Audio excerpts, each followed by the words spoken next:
Hello students, आज हम 7th standard का साइंस स्टडी करने जा रहे हैं। फर्स्ट लेसन के कुछ रिमेनिंग कंसेप्ट्स हैं वो हम देखेंगे। Adaptation for blending with the surroundings. तो क्या ये पॉइंट्स में दिया है हम देखेंगे। We can not easily spot colourful butterflies, lizards and grasshoppers. तो हमें ईजिली अलग अलग कलर के बटरफ्लाइज, अलग अलग कलर के लीजर्ड्स या ग्रासहोपर्स दिखाई नहीं देंगे। They get camouflage amongst grasses, parts of plants like stem, leaves and flowers. तो उन्हें वो कलर मिलता है, ग्रास पे रहते हैं तो स्टेम्स, लीव्स, फ्लावर्स, ये पार्ट्स पे जब रहते हो तो उनसे मिलता जुलता कलर उन्हें मिलता है, क्योंकि सराउंडिंग्स में बच के रहने के लिए, छिपे रहने के लिए उनको ज़रूरत है। That is because their colours blend with those of their surroundings. So surroundings में अगर उन्हें रहना है तो सराउंडिंग्स के बेसिस पे जहाँ पे वो रह रहे हैं उसी का कलर उनके बॉडी को मिल जाता है। Changes that take place in the various organs and life process of organisms. ऐसे अलग अलग चेंजेस होते हैं अलग अलग ऑर्गन्स में, लाइफ प्रोसेस में, so that enable them to live. तो ये चेंजेस की वजह से वो वहाँ रह सकते हैं, फीड कर सकते हैं, रिप्रोड्यूस कर सकते हैं, and perpetuate themselves and protect themselves from their enemies. और खुद को प्रोटेक्ट भी कर सकते हैं उनके जो भी एनिमीज़ रहेंगे उनसे। तो ये सब चेंजेस के लिए उनके ऑर्गन्स में नॉर्मली चेंजेस होते रहते हैं, डिपेंडिंग अपॉन द हैबिटेट कैसा है उस बेसिस पे, ये जोग्राफिकल कंडीशन कैसी है उस बेसिस पे चेंजेस होंगे। ये सब चेंजेस को हम एक साथ बोलेंगे adaptations.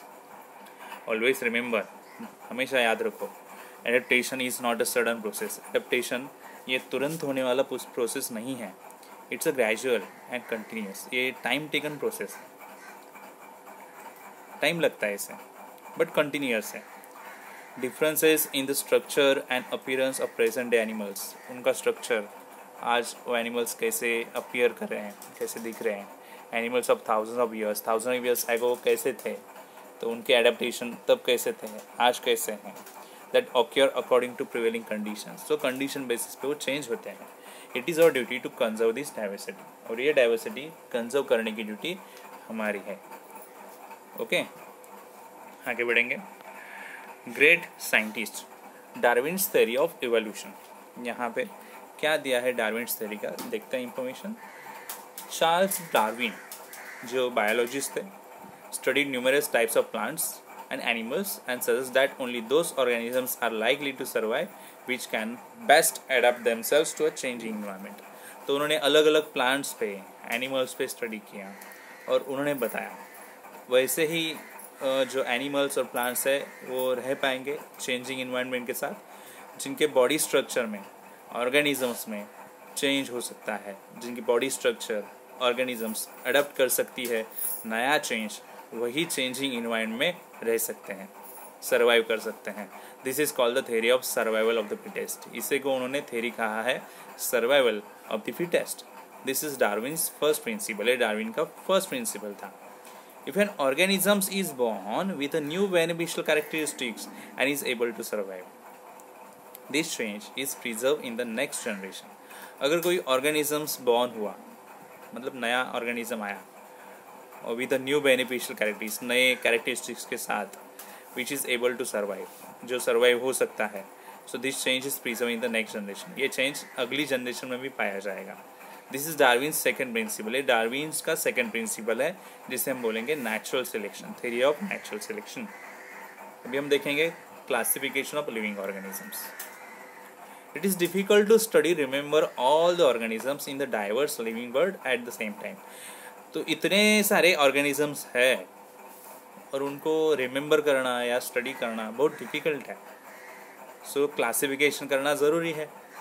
Different scientist have used different criteria and independently classify plants and animals. तो अलग अलग साइंटिस्ट ने अलग अलग क्राइटेरिया यूज़ किया है एनिमल्स एंड प्लांट्स को क्लासीफाई करने के लिए। अ hierarchy is formed in the classification that starts with the kingdom Animalia और kingdom Plant। तो ये क्लासिफिकेशन स्टार्ट होता है किंगडम एनिमेलिया या फिर किंगडम प्लांट से। Further groups and sub groups are form depending upon basic similarities and differences. तो जो बेसिक सिमिलरिटीज़ है या फिर डिफरेंसेस है उन बेसिस पे आगे के सब कैटेगरीज सब ग्रुप्स बनते हैं। ये सब जो है टोटली एक साथ हम बोलेंगे उसे हायरार्ची ऑफ क्लासिफिकेशन। तो आपको यहाँ पे टेबल फॉर्म में दिया है, देखो hierarchy mango human, kingdom mango का किंगडम है प्लांटे, ह्यूमन का animalia, phylum mango anthophyta, human chordata, class क्या है mango dicotyledon, human mammalia, order sapindales and primates, family anacardiaceae hominidae, genus mangifera and human homo species indica and human sapien। so ये hierarchy of classification ऐसे हम इसे बोल सकते हैं। अभी हम देखेंगे यहाँ पे binomial nomenclature by Carls Linnaeus. Imagine that there are 4 students with the name Kabir और किरण इन अ क्लासरूम। तो चलो एक एग्जांपल दिया है यहाँ पे, आपके क्लासरूम में समझो 4 स्टूडेंट्स ऐसे हैं जिनका नाम कबीर या फिर किरण है, 4 स्टूडेंट्स ऐसे। If you are talking about any one of them, how will you ensure that others know which one of them you are talking about. अगर आपको किसी एक से बात करनी है तो कैसे बाकी लोगों को पता चलेगा कि आप उनसे बात नहीं कर रहे, किसी एक से बात कर रहे, तो कैसे पता चलेगा? कन्फ्यूजन होगा कि नहीं? We will tell the full name, आप फुल नेम बोलोगे और the first name and the last name, और फर्स्ट और लास्ट नेम बोलोगे। This similar to binomial nomenclature. इसी तरह से बाइनोमियल नॉमेनक्लेचर भी है।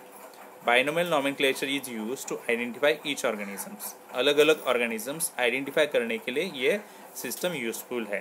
Accordingly a scientific name has been assign to each organisms. तो साइंटिफिक नेम जो है असाइन किया गया है हर एक ऑर्गेनिजम्स को। It consist of 2 parts, 2 parts पे कंसिस्ट हुआ है। First part genus and second species. All identified organisms have been assigned a binomial name as per the guidelines of the International Code of Nomenclature। और सब organisms identify किए गए हैं assigning binomial name, उनके binomial name के साथ। और वो जो भी गाइडलाइन यूज़ हुई वो यूज़ हुई International Code of Nomenclature की बेस पे। All the organisms of a species are so similar। so single species के जितने भी organisms है वो सिमिलर ही होते हैं, that irrespective of differences in colour. But उनमें कुछ डिफरेंसेस होते हैं, जैसे कलर डिफरेंस है, हाइट डिफरेंस है, हैबिटेट या हैबिट डिफरेंस है। They can reproduce among themselves and form new individuals. उनको रिप्रोड्यूस भी कर सकते हैं, नए इंडिविजुअल्स भी फॉर्म कर सकते हैं।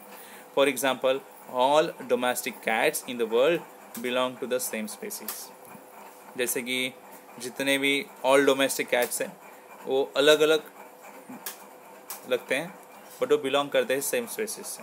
The same is true in the case of animal like हेन। सेम अगर बोलेंगे सेम केस तो एनिमल्स हेन है, काऊ है, डॉग है, ये भी सेम स्पेसीज से बिलोंग करते हैं।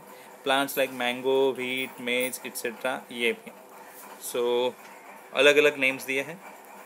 Following are some example of organisms from kingdom plantae and animalia classified by the binomial method of nomenclature. Living things dog, scientific name Canis lupus familiaris, cow Bos taurus, hibiscus rosa sinensis, and jowar sorghum baikala। तो ये scientific names दिए हैं।